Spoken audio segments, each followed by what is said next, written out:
ಗುರುರ್ಬ್ರಹ್ಮ ಗುರುರ್ವಿಷ್ಣು ಗುರುರ್ದೇವೋ ಮಹೇಶ್ವರ ಗುರುರ್ ಸಾಕ್ಷಾತ್ ಪರಬ್ರಹ್ಮ ತಸ್ಮೈ ಶ್ರೀ ಗುರವೇ ನಮಃ.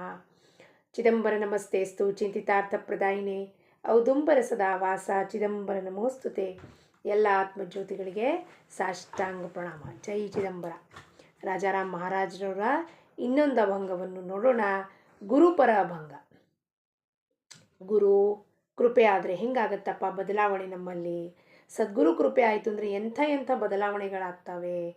ಈ ಯಾವುದಪ್ಪ ಜೀವಾತ್ಮ ಯಾವುದು ತನ್ನನ್ನೇ ತಾನು ದೇಹಕ್ಕೆ ಅಂಟ್ಕೊಂಡ್ಬಿಟ್ಟು ಉಪಾಧಿಗಳನ್ನು ಹಚ್ಕೊಂಡು ನಾನೇ ಕರ್ತಾಧರ್ತ ಅಂದ್ಕೊಂಡು ಅಜ್ಞಾನದಲ್ಲಿ ಅಂಧಕಾರದಲ್ಲಿ ಹೊರಳಾಡಿ ಒದ್ದಾಡಿ ಮುಳುಗೋಗಿರ್ತಾನ ಕೊಚ್ಚೆದಲ್ಲಿ, ಪ್ರಪಂಚದ ಕೊಚ್ಚೆದಲ್ಲಿ. ನಾನೇ ಸಂಸಾರಕ್ಕೆ ಬಂದು ನಾನೇ ಈ ಸಂಸಾರದ ಕರ್ತಾಧರ್ತ ಅಂದ್ಕೊಂಡ್ಬಿಟ್ಟಿರ್ತಾನ. ನಾನು ಗರ್ಭದಲ್ಲಿದ್ದಾಗ ಗರ್ಭವಾಸದಲ್ಲಿ ಸೋಹಂ ಸೋಹಂ ಸಹ ಅಹಂ, ನಾನು ನೀನು ಒಂದೇ ಕಣಪ್ಪ ಪರಮಾತ್ಮ ಅಂತಿರುತ್ತೆ. ಆದರೆ ಅಲ್ಲಿಂದ ಆಚೆ ಬಂದ ಕೂಡಲೇ ಕೋ ಅಹಂ, ನಾನು ನೀನು ಯಾರು, ನಾನು ನೀನು ಬೇರೆ, ನಾನು ನೀನು ಬೇರೆ ಅಂತ ಅದು 13ನೇ ದಿವಸಕ್ಕೆ ಅದಕ್ಕೊಂದು ನಾಮಕರಣ ಮಾಡಿ ಆ ಜೀವಕ್ಕೊಂದು ಹೆಸರು ಕೊಟ್ಟಿದ ತಕ್ಷಣ ಈ ದೇಹಕ್ಕೆ ಒಂದು ಹೆಸರು ಕೊಟ್ಟರು. ದೀಪ ಹೆಸರು ಕೊಟ್ಟ ಕೂಡಲೇ ಏನಾಗತ್ತಪ್ಪ, ಅದಕ್ಕೆ ನಾನು ನನ್ನದು ಅಂತ ಶುರುವಾಗಿ ಹೋಗುತ್ತೆ. ಅಲ್ಲಿ ಹೇಳ್ಕೊಡ್ತಾರೆ, ಯಾರು ಇವರು, ನಮ್ಮಪ್ಪ ನಮ್ಮಮ್ಮ, ನಂದು ನಂದು ನಮ್ಮಪ್ಪ ನಮ್ಮಮ್ಮ ಅನ್ನೋದು ಗೊತ್ತಾಗೋಕ್ಕೆ ಶುರುವಾಗುತ್ತೆ. ನಂದು ವಸ್ತು ಮುಟ್ಟಬೇಡಿ, ಯಾರು ಇನ್ಯಾರಿಗೂ ಕೊಡಬಾರ್ದು. ಇದನ್ನೆಲ್ಲ ಬೀಜ ನಾವೇ ಸೇರಿ ಬಿತ್ತುತ್ತೀವಿ. ಅವಾಗೇನು ಶುರುವಾಗುತ್ತೆ, ನಾನು ಬೇರೆ ಅವ್ರು ಬೇರೆ, ನಾನು ಬೇರೆ ಇವ್ರು ಬೇರೆ, ನಾನು ನೀನು ಬೇರೆ ಅನ್ನೋ ಭೇದ ಅಲ್ಲಿಂದ ಶುರುವಾಗುತ್ತೆ. ಆ ಭೇದವೇ ಇಲ್ಲ ಅಂತ ಏನು ಮಾಡ್ತಾನಪ್ಪ ಸದ್ಗುರು ಬಂದು, ಏನು ನೀನು ಭ್ರಮೆದಲ್ಲಿ ಇಷ್ಟು ವರ್ಷ ಬದುಕಿದ್ಯೋ, ನಿನ್ನ ಜೀವನದ 40 ವರ್ಷ 50 ವರ್ಷ 60 ವರ್ಷ 70 ವರ್ಷ ಕಾಲದಲ್ಲಿ ಏನು ಭ್ರಮೆದಲ್ಲಿ ಬದುಕ್ತಿದ್ಯೋ, ನಾನು ನೀನು ಬೇರೆ, ಅವನು ಬೇರೆ ಇವನು ಬೇರೆ, ಎಲ್ಲ ಸಂಪೂರ್ಣ ಸೃಷ್ಟಿ ವಸುದೈವ ಕುಟುಂಬಕಂ. ಒಬ್ಬರಲ್ಲ, ಯಾರನ್ನು ನಾವು ಮೀಟ್ ಮಾಡ್ತೀವೋ ಎಲ್ಲರೂ ನಮಗೆ ಪರಿಚಯದವರೇ ಇರ್ತಾರೆ. ಈ ಜನ್ಮದಲ್ಲ, ಹಿಂದಿನ ಜನ್ಮದಿಂದ ಪರಿಚಯ ಇರ್ತಾರೆ. ಒಬ್ಬ ಕಸ ಹೊಡೆಯೋ, ನಮ್ಮ ಮನೆಗೆ ಕಸ ಹೊಡೆಯೋನು ನಮ್ಮ ಪರಿಚಯದವನು. ಯಾವುದೋ ಒಂದು ಜನ್ಮದಲ್ಲಿ ನಾನು ಅವನು ಫ್ರೆಂಡ್ಸ್ ಆಗಿರ್ತೀವಿ, ಈ ಜನ್ಮದಲ್ಲಿ ಕಸ ಹೊಡಿತಿರ್ತಾನೆ. ಇಲ್ಲ ನಾವು ಯಾರನ್ನ ಮಾತಾಡಿಸ್ತೀವಿ ರಸ್ತೆದಲ್ಲಿ ಹೋದಾಗ, ಒಂದು ರಸ್ತೆದಲ್ಲಿ ಒಬ್ಬ ಬಂದು ನಮ್ಮ ಮನುಷ್ಯ ಹಿಂಗೆ ದೂಕ್ ಹೋದರೂ ಕೂಡ ಸುಮ್ಮನೆ ದೂಕ್ ಹೋಗಿರೋದಿಲ್ಲ, ಅವನದು ನಮ್ಮದು ಯಾವುದೋ ಜನ್ಮದ ಕರ್ಮ ಇರ್ತಾವೆ, ಅದಕ್ಕೆ ಅವ್ನು ನಂಗೆ ದೂಕ್ ಹೋಗಿರ್ತಾನೆ. ಇದು ಕರ್ಮ ಸಿದ್ಧಾಂತದ ಬಹಳ ಸೂಕ್ಷ್ಮದ ಮಾತು. ಇದನ್ನು ಒಮ್ಮೆ ನಾವು ಅರ್ಥ ಮಾಡಿಕೊಂಡ್ರೆ ನಾವು ಯಾರನ್ನು ತೆಗೆದುಹಾಕ್ಕೊಳ್ಳಿಕ್ಕೆ ಹೋಗೋದಿಲ್ಲ. ಎಲ್ಲರೊಡನೆ ಹೀಗೆ ನಮಸ್ಕಾರ. ಜೈ ಶ್ರೀರಾಮ್, ಜೈ ಚಿದಂಬರ. ಇದನ್ನು ಆಗಬೇಕು ಅಂದರೆ ನಮ್ಮ ಜೀವನದಲ್ಲಿ ಏನಾಗಬೇಕು, ನಾವು ಯಾರಿಗೂ ತಂಟೆಗೆ ಹೋಗೋದಿಲ್ಲ. ಅವಾಗ ನೀವು ಹೆಂಗಿದ್ದೀರಾ, ಆರಾಮಿದ್ದೀರಾ, ಆಯಿತು, ಊಟ ಆಯಿತಾ, ತಿಂಡಿ ಆಯಿತಾ, ಆಯಿತು. ನಿಮ್ಮ ಮನೆ ವಿಷಯ ನಮಗೆ ಬೇಡ, ನಿಮ್ಮ ಗುಳಾಟ ಬೇಡ, ನಿಮ್ಮ ಹಗರಣಗಳು ಬೇಡ, ನಿಂದನೆ ಬೇಡ, ಮನಸ್ತಾಪಗಳು ಬೇಡ, ಮಾನಪಮಾನಗಳು ಬೇಡ, ಎಂಥದ್ದು ಬೇಕಾಗಿಲ್ಲ. ನಾವಾಯಿತು ನಮ್ಮ ಸ್ವಸ್ವರೂಪದಲ್ಲಿದ್ದರೆ ಅವಾಗ ಯಾವ ಗೊಂದಲನೇ ಇರೋದಿಲ್ಲ. ಅದಕ್ಕೆ ಏನಾಗಬೇಕು, ಗುರು ಕೃಪಾ ಹಿ ಕೇವಲಂ. ಅದಕ್ಕೆ ರಾಜಾರಾಮ್ ಮಹಾರಾಜ ಇನ್ನೊಂದು ಅಭಂಗದಲ್ಲಿ ಏನು ಹೇಳಿದ್ರು, ಸಹಜ ಸಾಧನ ಗುರು ಕೃಪಾ ಜಾಣ, ಸಹಜ ಸಾಧನ गुरु कृपा जाण, जीवांचे कल्याण तेणे होय, गुरु कृपे वीण नाही ಆತ್ಮಜ್ಞಾನ. ಅವನು ಬಂದು ಒಮ್ಮೆ ನಮ್ಮ ತಲೆ ಮೇಲೆ ಕೈ ಇಡ್ತಾನೋ, ಬೋಧನೆ ಮಾಡ್ತಾನೋ, ಅವನ ಪಾದವನ್ನು ಸ್ಪರ್ಶ ಮಾಡ್ತೀವೋ, ಅಂದಿನಿಂದ ನಮ್ಮ ಜೀವನದಲ್ಲಿ ಎಲ್ಲ ಕಾಯಾಪಲಟ್ ಬದಲಾವಣೆ ಆಗೋಕ್ಕೆ ಶುರುವಾಗತ್ತೆ.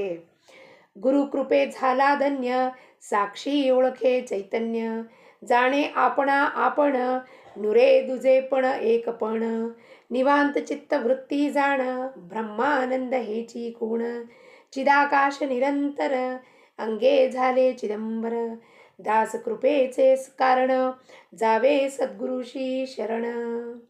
ಗುರು ಕೃಪಾ ಆದವನೇ ಈ ಜಗತ್ತಿನಲ್ಲಿ ಮನುಷ್ಯ ಜನ್ಮ ಹೊಂದಿ ನಾನೇನಾದ್ರು ಪಡ್ಕೋಬೇಕು ಅಂದರೆ ಆ ಸದ್ಗುರು ಕೃಪಾ, ಅವನ ಕೃಪಾಗೆ ಪಾತ್ರರಾಗಿ ಈ ಜನ್ಮದ ಸಾರ್ಥಕ ಮಾಡಿಕೊಂಡು, ಜಂತೂನಾಂ ನರಜನ್ಮ ದುರ್ಲಭಂ ಅಂದಂಗೆ ಈ ಜೀವನವನ್ನು ಸಾರ್ಥಕ ಮಾಡ್ಕೋಬೇಕು. ನಾನು ಈ ದೇಹ ಎದಕ್ಕೆ ಬಂದಿದೆಯಪ್ಪ, ನಿನ್ನನ್ನು ಪಡ್ಕೊಳ್ಳಿಕ್ಕೆ ಚಿದಂಬರ ಅನ್ನೋದು ಅರಿವು ಮಾಡಿಸ್ಕೊಡೋನೇ ಗುರು. ಸದ್ಗುರು, ಸಂತರು, ಸತ್ಪುರುಷರು, ಸಾಕ್ಷಿ ಒಳಕೆ ಚೈತನ್ಯ. ಸಾಕ್ಷಿತ್ವದಿಂದ ನಾನೇನು ನೋಡ್ತೀನೋ ನನಗೆ ಗೊತ್ತಾಗತ್ತೆ ಒಳಗೆ ಯಾರು ನೋಡ್ತಿದ್ದಾನೆ ಅದನ್ನು. त्रिपुटीची हे गुण जेथे लोपत्ता पूर्ण. ಮೊಬೈಲ್ ಮುಂದೆ ಹೇಳ್ತಿರೋದು ನಾನು, ವಾಣಿ ಮುಖಾಂತರ ವಾಣಿ ಹೇಳಿಸ್ತಿರೋನು, ಮೂರೂ ಒಂದೇ ಆಗಿರುತ್ತದೆ. ಅಲ್ಲಿ ಬೇರೆ ಯಾರೂ ಇಲ್ಲ. ಅಲ್ಲಿ ತ್ರಿಪುಟಿಚಿ ಹೇಗೆ ದೃಶ್ಯ ವಿವೇಕ. ಒಂದು ವಸ್ತು ಇದೆ, ಅದನ್ನು ನೋಡ್ತಿರೋ ಕಣ್ಣು, ನೋಡ್ತಿರೋನು ಯಾರು ಒಳಗಿಂದ, ಮೂರೂ ಒಂದೇ ಆಗಿರುತ್ತದೆ. ನೋಡ್ತಿರೋನೇ ಒಳಗಿಂದ ಈ ಕಣ್ಣಿನ ಮುಖಾಂತರ ಅವನನ್ನೇ ಅವನು ನೋಡ್ಕೋತಿದ್ದಾನೆ. ಯಾಕೆಂದರೆ ಪರಮಾತ್ಮ, ಇದು ಸ್ವಲ್ಪ ಅರ್ಥ ಮಾಡ್ಕೊಳ್ಳಿಕ್ಕೆ ಕಷ್ಟ ಆಗತ್ತೆ. ಪರಮಾತ್ಮ ಏನಂದ, ನಾನು ಚರಾಚರ ವಸ್ತುದಲ್ಲಿ ನಾನೇ ಇದ್ದೀನಿ. ಆ್ಯಪಲ್ ರೂಪದಲ್ಲೂ ನಾನೇ ಇದ್ದೀನಿ, ಹಣ್ಣು ರೂಪದಲ್ಲೂ ನಾನೇ ಇದ್ದೀನಿ, ಹೂವಿನ ರೂಪದಲ್ಲೂ ನಾನೇ ಇದ್ದೀನಿ. ರೂಪದಲ್ಲಿ ನಾನು ಇದ್ದೀನಿ. ಆ ಚೈತನ್ಯ ಶಕ್ತಿ ಆ ರೂಪದಲ್ಲಿದೆ. ಹೂವಿನ ರೂಪದಲ್ಲಿ ಚೈತನ್ಯ ಶಕ್ತಿ ಇದೆ, ಗೋಡೆ ರೂಪದಲ್ಲಿ ಚೈತನ್ಯ ಶಕ್ತಿ ಇದೆ. ಅದಕ್ಕೆ ಕಂಬದಿಂದ ಪ್ರಕಟ ಆದ ಚೈತನ್ಯ ಶಕ್ತಿ ಅದರ ಒಳಗಿರಲಿಲ್ಲ ಅಂದರೆ ಕಂಬದಿಂದ ಹೆಂಗೆ ನರಸಿಂಹ ಪ್ರಕಟ ಆಗ್ತಿದ್ದ? ಚೈತನ್ಯ ಶಕ್ತಿ ಎಲ್ಲ ಚರಾಚರ ಜಡ ಚೇತನ ವಸ್ತುದಲ್ಲಿದೆ. ಇದನ್ನು ತೋರಿಸ್ಲಿಕ್ಕೆ ಸ್ತಂಭದಿಂದ ನರಸಿಂಹ ಪ್ರಹ್ಲಾದನಿಗೆ, ಹಿರಣ್ಯಕಶಿಪುಗೆ ತೋರಿಸ್ಲಿಕ್ಕೆ ಪ್ರಕಟ ಆದ. ಏನು?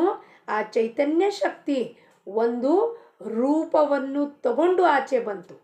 ನರಸಿಂಹ ಒಳಗೆ ಕೂತಿರಲಿಲ್ಲ. ಕಂಬದಲ್ಲಿ ಹಿಂಗೆ ಹುಲಿ ರೂಪ ಇಟ್ಕೊಂಡು ಕೂತಿರಲಿಲ್ಲ ಅವನು. ನರಸಿಂಹ ಓ ಅಂತ ಹಿಂಗೆ ಕೂತಿರಲಿಲ್ಲ ಅವನು. ನರಸಿಂಹ ಕೂತಿರಲಿಲ್ಲ. ಚೈತನ್ಯ ಶಕ್ತಿ, ಆ ಬೆಳಕು ಏನಿದೆಯೋ ನಿರಾಕಾರ ಸ್ವರೂಪ, ಅದೇನನ್ನತ್ತೆ, ನಾನು ಚರಾಚರ ವಸ್ತುದಲ್ಲೂ ಇದ್ದೀನಿ. ಹಿರಣ್ಯಕಶಿಪುಗೆ ನಂಬಿಕೆ ಇರಲಿಲ್ಲ. ಹೆಂಗಿರ್ತಾನೆ ಚರಾಚರ ವಸ್ತುದಲ್ಲಿ? ಅಲ್ಲಿದ್ದಾನೆ ಇಲ್ಲಿದ್ದಾನೆ ಅಂತ ಹೇಳ್ತೀವಿ, ಹಂಗಾರೆ ಈ ಕಂಬದಲ್ಲಿದ್ದಾನೆ ತೋರಿಸು ಅಂತ ಅಂದ ಕೂಡಲೇ, ಹೌದು ಕಂಬದಲ್ಲೂ ನನ್ನ ಪರಮಾತ್ಮ ಇದ್ದಾನೆ, ರೂಪದಲ್ಲಲ್ಲ ಚೈತನ್ಯ ರೂಪದಲ್ಲಿ. ಆ ಚೈತನ್ಯ ಕಂಬ ಒಡೆದಾಗ ಒಂದು ಆಕಾರ, ನರಸಿಂಹ ಅವನ ಆಕಾರವನ್ನು ತಗೊಂಡು ಬಂದ ಪರಮಾತ್ಮ ತೋರಿಸ್ಲಿಕ್ಕೆ.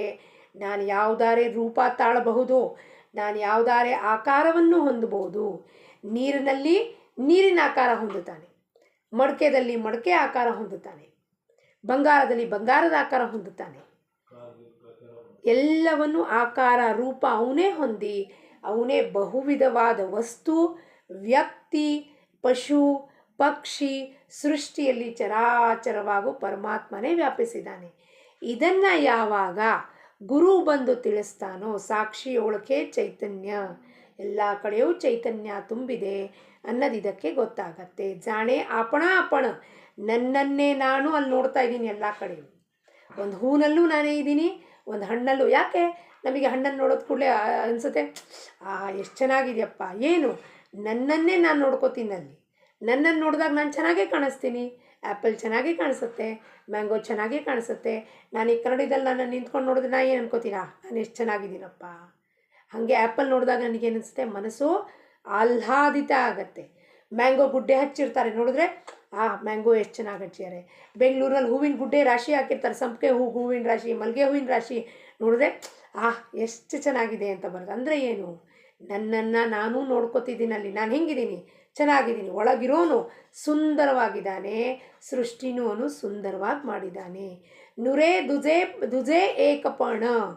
ನಾವು ಗಿಡ ಹಚ್ಚಿರ್ತೀವಿ, ಗಿಡ ಹಚ್ಚಿದಾಗ ಅದನ್ನು ಬೆಳೆಯೋವಾಗ ಎಷ್ಟು ಚೆನ್ನಾಗಿಯೋ, ಇವತ್ತು ಇಷ್ಟು ಚೆನ್ನಾಗಾಯಿತು, ಇವತ್ತು ಒಂಚೂರು ದೊಡ್ಡದಾಯಿತು, ಖುಷಿಯಾಗತ್ತೆ ನಮಗೆ. ಯಾಕೆ? ನನ್ನನ್ನೇ ನಾನಲ್ಲಿ ನೋಡ್ತಾ ಇರೋದಾಗ ಖುಷಿಯಾಗೋದು. ನುರೇ ದುಜೆ ಏಕಪಣ. ಅಲ್ಲಿ ದುಜೆ ಇಲ್ಲ, ಎರಡಿಲ್ಲ, ಅಲ್ಲಿ ಇರದೇ ಒಂದು. ಯಾರು? ಆತ್ಮಶಕ್ತಿ, ಪರಬ್ರಹ್ಮ ವಸ್ತು, ಪರಮಾತ್ಮ, ಚೈತನ್ಯ. ಯಾವ ಹೆಸರಲ್ಲಿ ಕರೆದ್ರು, ಭಗವಂತ, ಈಶ್ವರ ಯಾವ ಹೆಸರಲ್ಲಿ ಕರಿತೀವೋ ಅವನು ಅಲ್ಲಿ ಒಬ್ಬನೇ ಇರೋನು. ಬಹುವಿಧವಾಗಿ ದ್ವೈತದಲ್ಲಿ ಬಂದಾಗ, ನಾನು ನೀವು ಇಬ್ಬರು ಜನ ಮಾತಾಡಬೇಕು ಅಂದಾಗ ಇಬ್ಬರಾಗ್ತೀವಲ್ಲಿ. ನಾನು ಯಾರ ಜೊತೆ ಮಾತಾಡೋದಿಲ್ಲ ಅಂದರೆ ನಾನು ಒಬ್ಬಾಕಿನೇ ಇರ್ತೀನಿ. ಯಾರು? ಒಳಗಿರೋನೇ ಒಬ್ಬಾಕಿ, ಅವನೇ ಇರ್ತಾನೆ. ಒಬ್ಬಾಕಿ ರೂಪದಲ್ಲಿ ಇಲ್ಲಿರ್ತಾನೆ. ಅವನಿಗೆ ಯಾವ ಲಿಂಗಭೇದ ಇಲ್ಲ. ಅವನು ಪುರುಷ ಸ್ತ್ರೀ ಅಲ್ಲ. ಪರಬ್ರಹ್ಮ ವಸ್ತು ಪುರುಷನೂ ಅಲ್ಲ, ಸ್ತ್ರೀನೂ ಅಲ್ಲ. ಅದು ವಸ್ತು. ನಿವಾಂತ ಚಿತ್ತ ವೃತ್ತಿ ಜಾಣ. ಅವಾಗ ಚಿತ್ತ ಹೆಂಗಾಗತ್ತೆ? ನಿವಾಂತ. ಅವಾಗ ವೃತ್ತಿ ಹೇಳೋದೇ ಇಲ್ಲ. ಏನಾದ್ರು ಬೇಕು, ಬೇಡಿಕೆ, ಆಸಕ್ತಿ, ಇದು ಬೇಕು, ಅದು ಬೇಕು, ಅಲ್ಲಿ ಬೇಕು, ಇಲ್ಲಿ ಬೇಕು, ಇವ್ರನ್ನ ಮಾತಾಡಿಸ್ಬೇಕು, ಅವ್ರನ್ನ ಹೋಗಿ ಮಾತಾಡಿಸ್ಬೇಕು ಅನ್ನೋದು ವೃತ್ತಿ ಹೇಳೋದೇ ಇಲ್ಲ. ಯಾರು ಬಂದರೆ ಸ್ವಾಗತ, ಯಾರು ಬರಲಿಲ್ಲ ಅಂದರೆ ಸ್ವಾಗತ. ಆಯಿತು. ಯಾರೋ ಹೇಳ್ತಾರೆ ಮನೆಗೆ, ಗುರುಗಳನ್ನ ಬರ್ತೀವಿ ನಿಮ್ಮ ಮನೆಗೆ ಊಟಕ್ಕೆ ಇವತ್ತು ಪ್ರಸಾದಕ್ಕೆ. ಆಯಿತು ಆಯಿತು, ಬನ್ನಿ ಮಹಾರಾಜ್. ಬರಲಿಲ್ಲಪ್ಪ, ನಾವು ನಿಮ್ಮ ಮನೆಗೆ ಬರ್ತಿಲ್ಲ, ಬೇರೆಯವ್ರ ಭಕ್ತರು ಮನೆಗೆ ಹೋಗ್ತಿದ್ದೀವಿ. ಆಯಿತು ಮಹಾರಾಜ್. ಚಿದಂಬರ ನಿಚ್ಚೆ ಹೇಳತ್ತು ಜಯ ಭಗವಾನ್ ಚಿದಂಬರ. ನೀವು ನನ್ನ ಮನೆಗೆ ಬರಲಿಲ್ಲ, ಆಕಿ ಮನೆಗೆ ಯಾಕೆ ಹೋದ್ರಿ ಅನ್ನೋದು ಯಾವ ಅಸೂಯೆ ಇಲ್ಲ, ಪೈಪೋಟಿ ಇಲ್ಲ, ಏನೂ ಇಲ್ಲ. ಇವತ್ತು ಚಿದಂಬರನ ಇಚ್ಛೆ ನಮ್ಮ ಮನೆಗೆ ಬರಬೇಕು ಅಂತಿದ್ರೆ ಅವನು ಬರ್ತಾನೆ. ಇಲ್ಲ ಬೇರೆಯವ್ರ ಮನೆಗೆ ಹೋಗಬೇಕು ಅನ್ನೋದು ಇಚ್ಛೆ ಇದ್ದರೆ ಬೇರೆಯವ್ರ ಮನೆಗೆ ಹೋಗ್ತಾನೆ. ಎಲ್ಲಿ ಹೋದರೂ ಒಂದೇ ಊಟ, ಎಲ್ಲಿ ಹೋದರೂ ಒಂದೇ ತಿಂಡಿ, ಎಲ್ಲಿ ಹೋದರೂ ಒಂದೇ ಕಾಫಿ, ಎಲ್ಲಿ ಹೋದರೂ ಒಂದೇ ಚಹಾ. ಆದಮೇಲೆ ನನ್ನ ಮನೆಗೆ ಹೋದ್ರೇನು ನಿಮ್ಮ ಮನೆಗೆ ಬಂದ್ರೇನಲ್ಲಿ ಏನು ಅದರಲ್ಲಿ ಭೇದ ರಹಿತ. ಇದನ್ನೇ ನಿಜಾತ್ಮ ಬೋಧದಲ್ಲಿ ಹೇಳೋದು. ನಿಜಾತ್ಮ ಬೋಧ ಎಂಥ ಒಂದು ಅದ್ಭುತವಾದ ಗ್ರಂಥರಾಜ ಅದು. ಹೆಂಗೆ ದಾಸಬೋಧಿ ಗ್ರಂಥರಾಜ ಅಂತಾರೋ ನಿಜಾತ್ಮ ಬೋಧಕ್ಕೆ ಗ್ರಂಥರಾಜ ನಿಜಾತ್ಮ ಬೋಧ ಅನ್ಬೇಕು. ಎಷ್ಟು ಅದರಲ್ಲಿ ಒಂದೊಂದು ಓವಿ ಓದ್ತಿದ್ರೆ ಇಡೀ ದಿವಸ ಒಂದೊಂದು ಓವಿದಲ್ಲಿ ಒಂದೊಂದು ಇಡೀ ದಿವಸ ಚಿಂತನದಲ್ಲಿ ಹೋಗುತ್ತೆ. ಇದಕ್ಕೆ ರೆಫರೆನ್ಸ್ ಆಗಿ ಉಪನಿಷತ್ತಲ್ಲಿ ಏನು ಹೇಳಿದ್ದಾರೆ ಅದೇ ಮಾತನ್ನು ಉಪನಿಷತ್ಗಳಲ್ಲಿ ಹೇಳಿದ್ದಾರೆ. ಅದೇ ಮಾತನ್ನು ಅಪರೋಕ್ಷಾನುಭೂತಿ, ವಿವೇಕ್ ಚೂಡಾಮಣಿ, ದೃಕ್ ದೃಶ್ಯ ವಿವೇಕ, ಶಂಕರಾಚಾರ್ಯರ ಸಾಹಿತ್ಯ, ಅಲ್ಲಿ ಉಪನಿಷತ್ತು, ಇಲ್ಲಿ ನಿಜಾತ್ಮ ಬೋಧ. ಇಡೀ ದಿವಸ ಇದರಲ್ಲಿ ಕಾಲ ಹೊರಟ್ರೆ ಇಡೀ ಜೀವನ ಒಂದು ಜನ್ಮ ಸಾಲದಿವನ್ನೆಲ್ಲ ತಿಳ್ಕೊಳ್ಳಿಕ್ಕೆ. ಎಷ್ಟು ಪರಮಾತ್ಮನ ಒಂದು ಕೃಪೆ, ಪರಮಾತ್ಮನ ಒಂದು ಲೀಲಾ, ಆ ರಚನೆ ಎಷ್ಟು ತಿಳ್ಕೊಳ್ಳಿಕ್ಕಿದೆ ಅಂದರೆ ನಮಗೆ ಬೇರೆಯವ್ರ ಹತ್ರ ಮಾತಾಡ್ಲಿಕ್ಕೆ ಟೈಮೇ ಆಗೋದಿಲ್ಲ. ಬ್ರಹ್ಮಾನಂದ ಹೇಚೀಕೂಣ, ಇದೇ ಬ್ರಹ್ಮಾನಂದ. ಇದರ ಹೊರತಾಗಿ ಯಾವ ಬ್ರಹ್ಮಾನಂದವೂ ಇಲ್ಲ. ಅವನಲ್ಲಿ ಅವನಿಂದ ಅವನಿಗಾಗಿ ಅವನಿಗೋಸ್ಕರ ಬಂದು ಅವನ ಧ್ಯಾನದಲ್ಲಿ ಸದಾ ಇರೋದು, ಅವನನ್ನು ಕೊಂಡಾಡೋದು, ಅವನನ್ನು ಅರಿತುಕೊಳ್ಳೋದು ಪ್ರಯತ್ನವನ್ನು ಮಾಡೋದು. ನಾವೇನು ಒಮ್ಮೆ ಓದ್ಬಿಟ್ರೆ ಎಲ್ಲ ನಮಗೆ ಗೊತ್ತಾಗೋದಿಲ್ಲ. ಅರಿತುಕೊಳ್ಳೋದು ನಿತ್ಯ ಹೊಸ ಹೊಸ ಮಾತು ಗೊತ್ತಾಗ್ತಾ ಹೋಗುತ್ತೆ. ಅಧ್ಯಾತ್ಮದಲ್ಲಿ ಒಂದೊಂದು ಪರಮಾರ್ಥಕ್ಕೆ ಬಂದಾಗ ಒಂದೊಂದು ಹೊಸ ಮಾತು ಗುರುಗಳ ಮುಖಾಂತರ, ಗ್ರಂಥದ ಮುಖಾಂತರ ಗೊತ್ತಾಗತ್ತೆ. ಅದನ್ನು ಚಿಂತನೆ ಮಾಡ್ತಿದ್ರೆ ಓ ನಾನು ಹಿಂಗೆ ಮಾಡ್ತಿದ್ದೀನ, ಇದು ತಪ್ಪು, ಹಂಗಂದರೆ ಇದು ನಾನಲ್ಲ, ದೇಹ ನಾನಲ್ಲ, ಮನಸ್ಸು ನಾನಲ್ಲ, ಬುದ್ಧಿ ನಾನಲ್ಲ, ಚಿತ್ತ ನಾನಲ್ಲ, ಅಹಂಕಾರ ನಾನಲ್ಲ, ಹಂಗಂದರೆ ನಾನು ಯಾರು? ನಾನು ಶಿವೋಹಂ ಚಿದಾಕಾಶ ನಿರಂತರ, ಸದಾ ಚಿದಾಕಾಶದಲ್ಲಿ ರಮಮಾಣ ಆಗಿರ್ತಾನೆ. ಅಂಗಿ ಝಾಲೆ ಚಿದಂಬರ, ಅವನೇ ಚಿದಂಬರನ ಸ್ವರೂಪವನ್ನು ಹೊಂದಿಬಿಡ್ತಾನೆ. ನಿತ್ಯವಾಗಲೂ ಗುರುಗಳು ಬಂದಾಗ ಹೇಳ್ತಿರ್ತಾರೆ, ಎಲ್ಲ ಚಿದಂಬರ ಸ್ವರೂಪಿಗಳಿಗೆ ನನ್ನ ಸಾಷ್ಟಾಂಗ ನಮಸ್ಕಾರ. ಏನು ಹೇಳ್ತಾರೆ? ಚಿದಂಬರ ಸ್ವರೂಪಿ ಅಂತ ಅಂದರೆ ನಾವೆಲ್ಲ ಯಾರು? ನಾವೆಲ್ಲ ಚಿದಂಬರ ಸ್ವರೂಪನೇ ಹೊಂದಿರೋದು. ಮರ್ತು ಹೋಗಿದ್ದೀವಿ, ಅದಕ್ಕೆ ನನಗೆ ದೀಪ ಅಂತಾರೆ, ನಿಮಗೆ ಇನ್ನೇನೋ XYZ ಅಂತಾರೆ.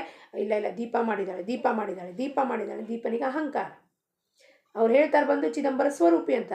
ಚಿದಂಬರನ ಸ್ವರೂಪಿ ಆದಮೇಲೆ ಸ್ವಾಮಿ ಎಲ್ಲರೂ ಯಾವತ್ತಾರು ಹೇಳ್ಕೊಂಡ, ನಾನು ಮಾಡ್ತೀನಿ, ನಾನು ನಿಮಗೇನಾದ್ರು ಕೊಡ್ತೀನಿ ಅಂತ. ಸ್ವಾಮಿ ಏನು ಹೇಳ್ದ? ಯಾವಾಗಲೂ ನಾನೊಬ್ಬ ಬಡ ಬ್ರಾಹ್ಮಣ ಇದ್ದೀನಪ್ಪ, ನನ್ನ ಕೈಲಿ ಏನೂ ಇಲ್ಲ, ಶಿವನಿಗೆ ಪ್ರಾರ್ಥನೆ ಮಾಡಿ ನಿಮಗೆ ಕೊಡಿಸ್ತೀನಿ ಅಂತ ಹೇಳಿದೆ ವಿನಃ ನಾನು ಮಾಡ್ತೀನಿ ಅಂತ ಹೇಳಲಿಲ್ಲ. ಅಂದರೆ ಏನು ನಮಗೆ ತೋರಿಸ್ದ ಸ್ವಾಮಿ?